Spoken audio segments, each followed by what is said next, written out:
The sacred smoke of the shrine still clung to the air when the Onifa bowed his head.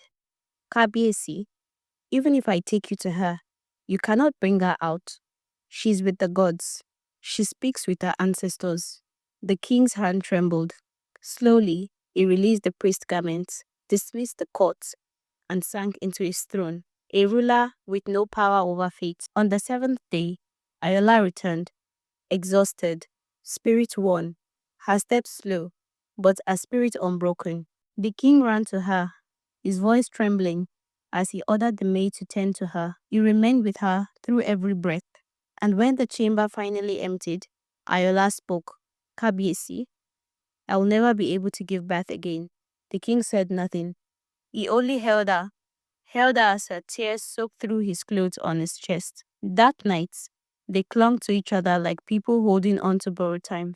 And then, like a curse broken, Adedo began to heal. The land bloomed again. The people rejoiced, but they all knew peace has a price. Ayola lived as a barren queen, the Abobaku, the one who restored balance with her life. 13 years passed, then darkness returned to Adodun. Slave traders stormed the borders, burning villages, snatching the helpless, tearing homes apart. The Balogun fought, but even courage has limits. When the message reached the palace, the king did not hesitate.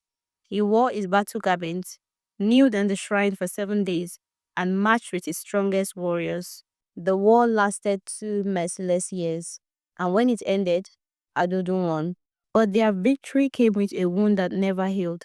The king never returned, not with the living, not with the dead. Rumors whispered that he was taken as a slave, but they were only whispers.